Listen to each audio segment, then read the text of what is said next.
Village of East Palestine continues to move forward 3 years after the train derailment.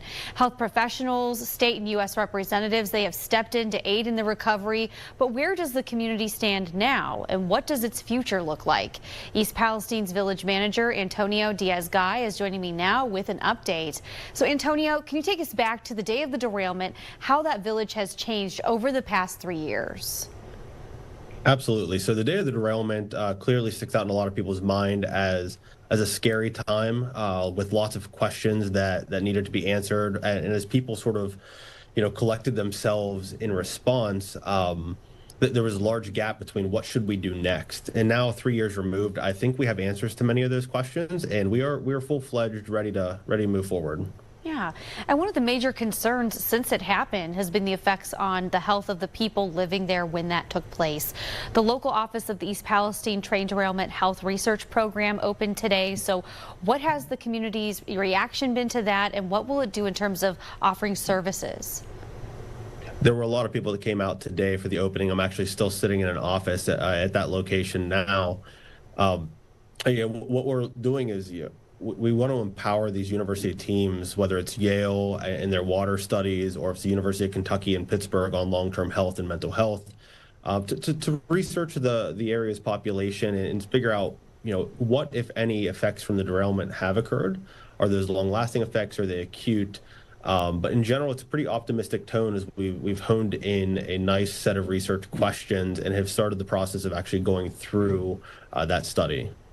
Now, I spoke with Congressman Michael Rulli on Monday about the Railway Safety Act that they're urging for the passage of as it works to improve standards for workers, communities, the railway themselves. So has the village been looking for safety improvements ever since that day took, where we had the derailment?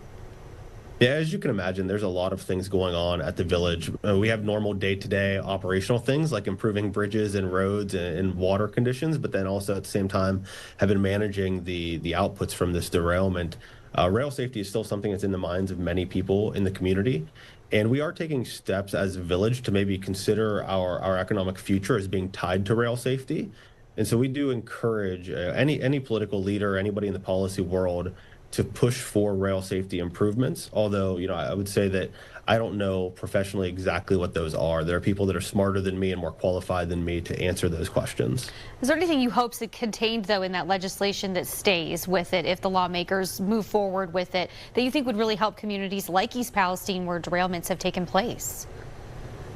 Yeah, again, I don't have any specific items other than I think that any legislation needs to really balance the practical application of the requirements that it's laying out with the intention of saving lives and improving health and safety long term. So I would encourage that collaboration between the political leaders and industry to sort of meet in the middle to get something done, as opposed to have something to just talk about. And you're overseeing the village. I'm wondering what work's been done to rebuild the local economy, and are you noticing some growth right now, based on some of the things that you've already implemented? We are. So coming out of COVID-19, a 2-year window, and then immediately into a derailment, the community was negatively impacted. A lot of small businesses had closed, but we are seeing a resurgence. We've had a handful of new businesses open up in the last 6 months, and now we're turning our attention towards what our future looks like. How do we reallocate property to industrial use in the community? How do we leverage the partnerships at the Columbiana County Port Authority or the Youngstown Warren Chamber of Commerce to help us get investment back into the community? It's probably too much to go into right now, but I welcome anybody who just wants to take a trip or wants to find a good investment area to take a step in East Palestine, set up a meeting with me, and I'm happy to walk through their specific industry and cater some of the opportunities we have to them. All right, definitely everyone watching to see those support systems if they're going to help your economy. I know a lot of people would love to see that definitely take place as we move forward. So we will check in with you as you see that progress, like you say you're seeing. Thank you so much for joining us. Yeah, thank you so much.